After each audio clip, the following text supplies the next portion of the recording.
Oh, well, hello. Yeah. So I'm just cleaning up some trees, some tree limbs that might possibly fall on my cabin. So, while I've got this platform here, when I was a kid in Boy Scouts, I either was incredibly stupid or just had really bad luck, or both. You can ask my buddy Jason all about it. I always set my tent up in a spot that I thought looked good, and then it would rain and all the water would channel right into my tent. And you can ask Jason, I was always knocking on his tent at about 3 in the morning like, hey, can I come in and sleep here? My tent's flooded out. And I always thought, there's got to be a better way. There's got to be a better way. And I came up with the idea, if I could build like a plywood platform to set my tent on, then the water could run underneath and I would be high and dry and just fine. The problem is, it's hard to transport a plywood tent platform in a car to take it to summer camp. So, unfortunately, that goal of mine never got achieved. Well, are you thinking what I'm thinking?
Here's what's incredibly awesome.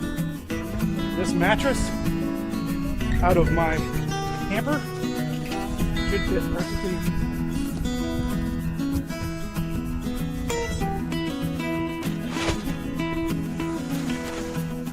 Oh, baby.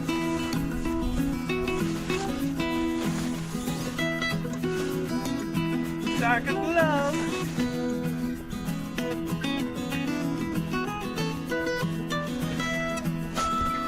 Now, since I can't stake the tent down to the platform, I'll just put the cooler in it for weight.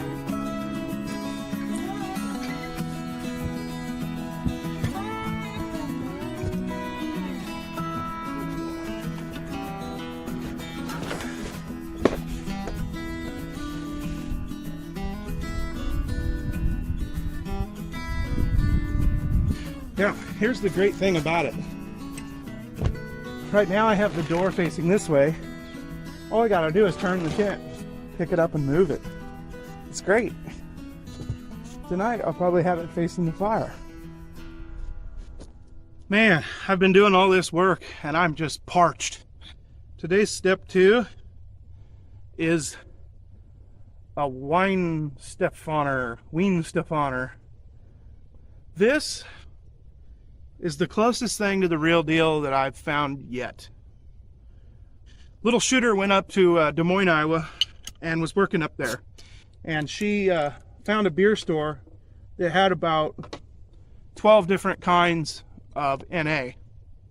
And this really has a really close, it's got that Hefeweizen taste. Why do I drink NA in the bush? I'm sure that question has popped into a lot of people's minds. There is a reason for it, and I'm going to go into detail in a future video. One of the main reasons is simply so I don't get wasted out in the wilderness. But we'll talk about that more in a future video.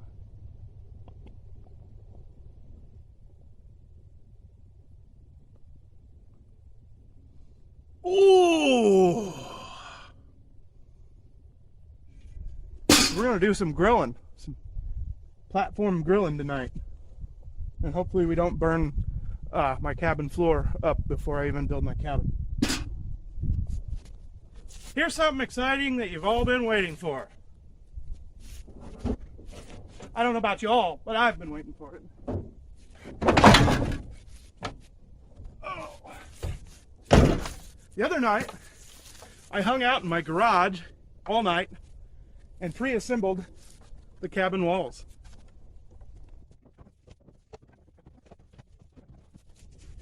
These are the end walls. I made these exactly 9 foot. And one has a space for a door in it. The other one doesn't have any space in it. These are the 12-foot walls. They come in 2 sections because they wouldn't fit in the van the other way. So I'll have to put them together to make 12 feet. This is the drill I ended up going with. Ended up going with DeWalt. It's not the best. Definitely not the best. But I think it'll last a long time and work well for what I'm doing. I hope. The price was right. It was still higher than hell.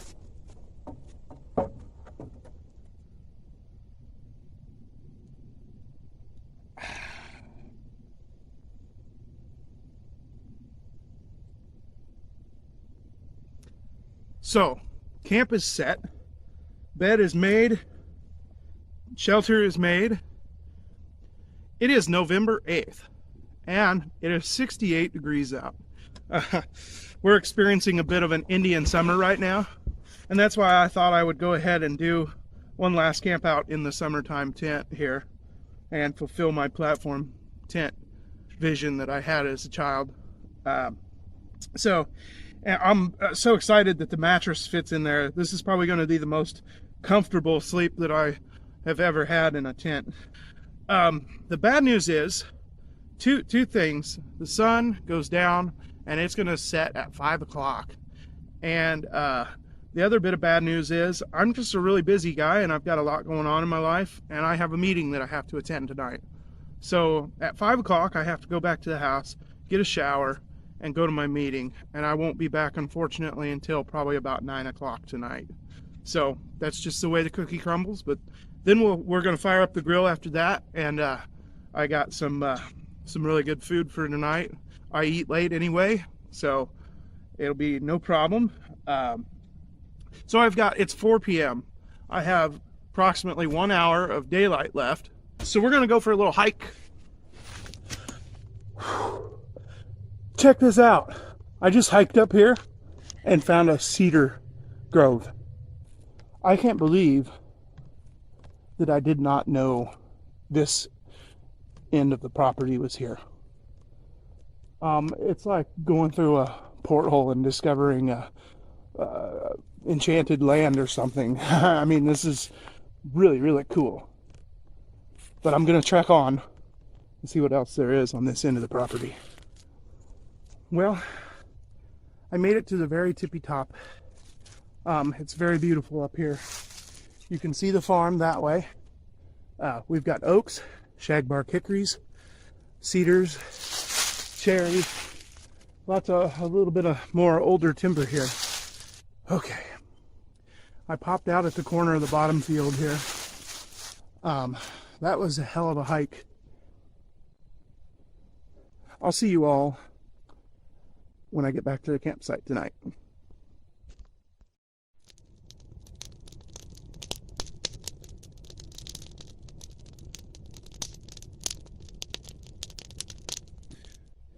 Use a tree that's notched like a V to break sticks that are too big to break by hand.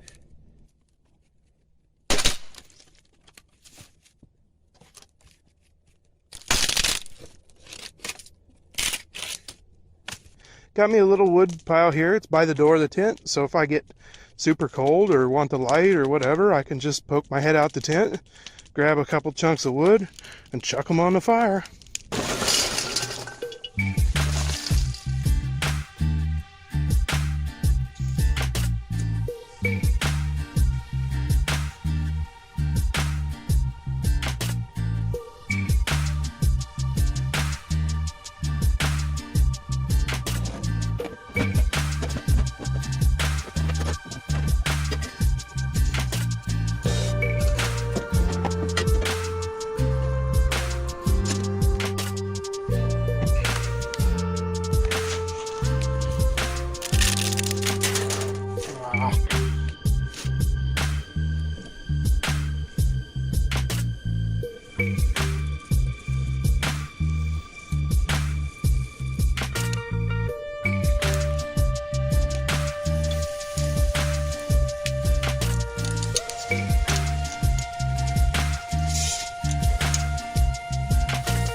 surf and turf, baby.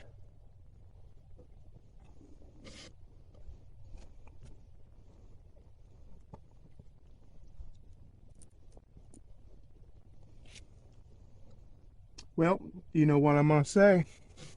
That doesn't suck.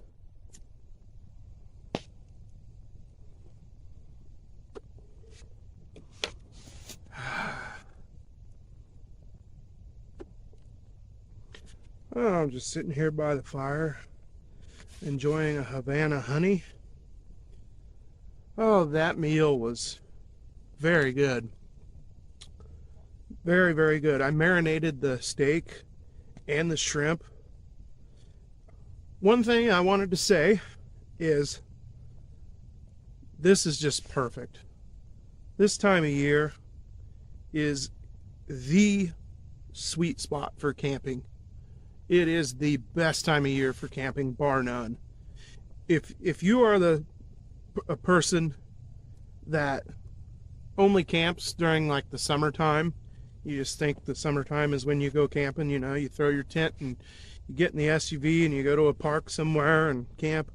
Like, you haven't lived yet if you haven't done fall camping. Because, I mean, yeah, the temperature gets a little cooler at night, so you need to be prepared for that. But if you are, it's just perfect. What's great about it is there's no sweating your rear end off. There's no high humidity, and there's no bugs. And vegetation's down too. You don't have near as much brush and tall grasses and stuff like that. I mean, there's just so many reasons why this time of year is just perfect. And like here, I'm sitting by the fire. I'm getting ready to change into my shorts. And it's like 49, 50 degrees, something like that out. And I'm going to change into my shorts that I'm going to sleep in. And that's because I'm sitting here next to the fire. I'm totally warm. It's great. So I'd like to challenge any of you who have not been camping in the fall or early spring or even the winter. I'd like to challenge you to try it. But especially October, November. I mean, in the Midwest here, those 2 months are just golden for camping. So inside the tent here, I brought a thermometer with me. And this thermometer inside the tent, mind you, it's 49 to 50 degrees out. This thermometer is reading 60. I've got the flap open and to the screen, and you can just feel the heat radiating in. So this is good news. This means that we can do some campouts with a tent as long as we have a fire somewhat nearby in cold weather. Now, obviously, you want to be safe about it. I've got plenty of blankets here. It is going to get colder as the fire dies down, but I can't believe how warm it is in here. I'm going to use this information for future campouts and know that there are probably some things that I could do to trap the heat inside of this tent by just putting a fire out in front of it. So, again, you want to make sure you do it in a safe way. Don't put it too close. This is good knowledge to know. Well, anyway, I'm going to get some shut-eye, hopefully. This is a very comfortable mattress for a tent. So, this is great. I'll see you all tomorrow. Good morning. I had to shed all the blankets, and here's why. It is 80 degrees in here, and that's just from the sun shining through, getting the greenhouse effect. So it's 60 degrees outside already. So I think it's going to be warmer today than I thought.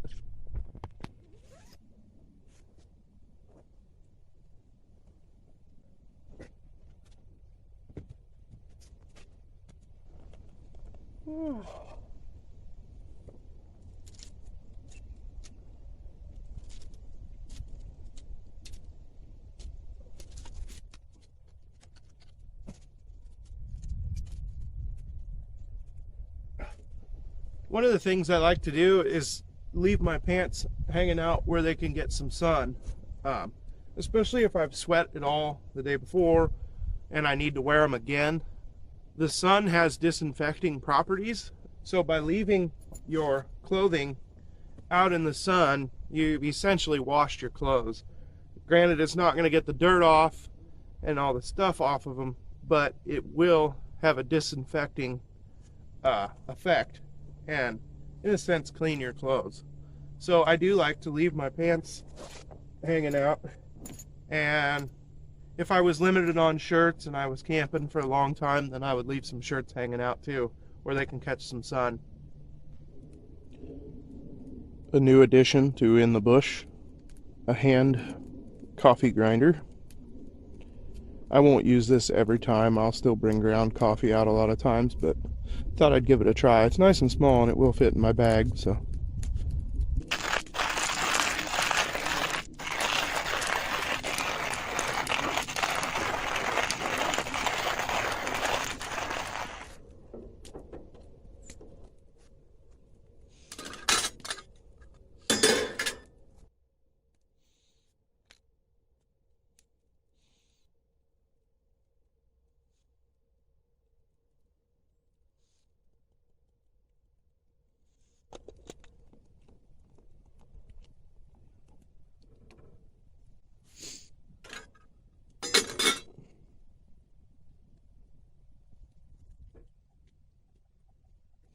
Get out of here.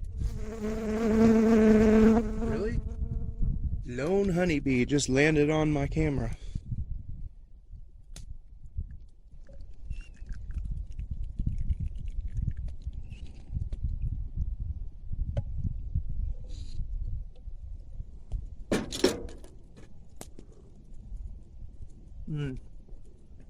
That is a superb cup of coffee.